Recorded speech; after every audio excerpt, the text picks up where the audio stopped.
Hello दोस्तों, एक बार फिर से आपका स्वागत है आपके अपने YouTube channel jungle of coding में। तो आज हम लोग पढ़ने वाले हैं अपने फॉर्म्स के बारे में। हम जानेंगे कि HTML में फॉर्म कैसे बनता है और कैसे उसके इनपुट फील्ड्स को बनाया जाता है और उससे काम लिया जाता है। तो चलिए शुरू करते हैं।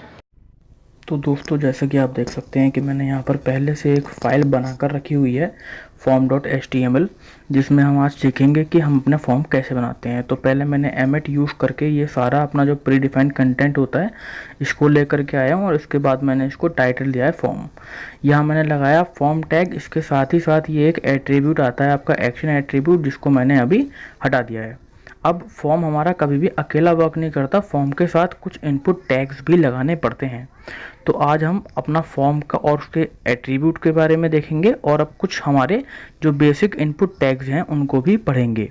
जैसे पहला मैंने अपना इनपुट लगाया है input type equals to text. जो हमारे सिंपल फील्ड्स होते हैं जिनको हम एंटर कराते हैं, तो ये होता है हमारा input type equals to text के बारे में। मैं इसको एक पूरी वीडियो बनाऊंगा इन सब चीज़ों को एक्सप्लेन करने के लिए। बहरहाल जो मेरी ये वीडियो है इसको मैंने फोकस किया हुआ है अपने फॉर्म और उसके एट्रीब्यूट्स के ऊपर। तो फिलहाल मैं दो इनपुट ले रहा हूँ इसके, input type equals to text जो कि पहला वाला फर्स्ट नेम के लिए और सेकंड वाला लास्ट नेम के लिए। साथ ही साथ मैं फॉर्म को सबमिट करने के लिए मैंने एक input type equals to submit लिया है, जो कि मेरा काम करेगा मेरे जो फॉर्म का डाटा है उसको सर्वर पे सबमिट करने के लिए। ठीक है, मैंने दोनों जो फॉर्म के इनपुट टैग लिए हैं मैंने उसमें नेम भी लिया है इनका, एफ नेम और L name. F name means first name और L name belongs to last name.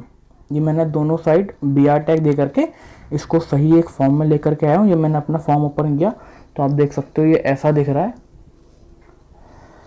अब मैं क्या करूँगा, मैं अब इसके अंदर कुछ चीज़ें लिखूँगा। जैसे मैं फ़िलहाल अभी फर्स्ट नेम और अपना लास्ट नेम ही लिख देता हूँ इसके अंदर और मैं इसको सबमिट कर देता हूँ। तो आप देखो जो यहाँ पर URL हमारा बन रहा है उस URL में क्वेश्चन मार्क लगाने के बाद एफ नेम और एल नेम जो मैंने इनपुट फील्ड्स को नाम दिया था उन नेम्स के अकॉर्डिंग वहाँ पर मेरा एक लिंक बना है जहाँ पर मेरा डाटा सेव हुआ है।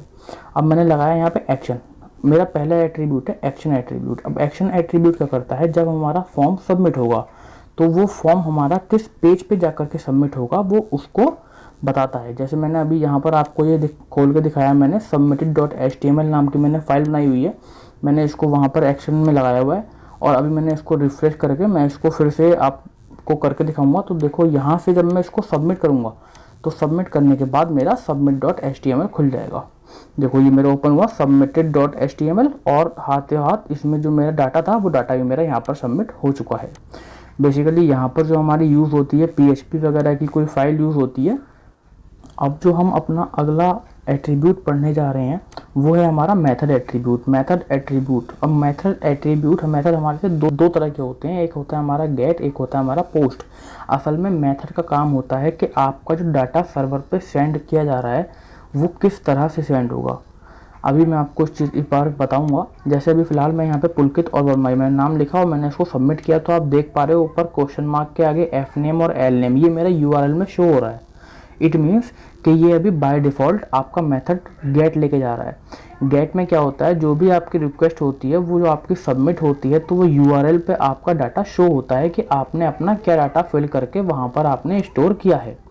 अगर मैं इसको अपना पोस्ट कर दूँ तो पोस्ट करने पे क्या होगा कि जो मेरा डाटा है वो सबमिट तो होगा बट वो एक हिडन वे में होगा। जैसे कि हम कोई भी ऐसी कॉन्फिडेंशियल चीज़ होती है, जैसे हमारा कोई पासवर्ड है या ऐसी कोई चीज़ है। तो देखो अभी यहाँ पे मैंने इसको सबमिट किया तो यहाँ पे मेरा कोई भी एक्स्ट्रा चीज़ नहीं आई है, तो इसलिए हम अपना पोस्ट को यूज़ करते हैं। अब हम जान लेंगे अपने जो भी यहाँ पर हम अब तक हमने क्या क्या किया। हमने गेट पोस्ट लगाया, हमने सब काम किया। अब हम इसके नेक्स्ट एट्रीब्यूट की तरफ बढ़ेंगे। जैसे मैं आपको एक बार और दिखा रहा हूँ तो यहाँ पर क्या हो रहा है कि मेरा जो अभी क्वेश्चन मार्क लगा करके अपना नाम वगैरह जो है मेरा वो शो हो रहा है यहाँ पे। ठीक है, अभी तक क्या है, मैं यहाँ पर ऑटो कंप्लीट आप लोगों को लगा कर दिखाने वाला हूँ।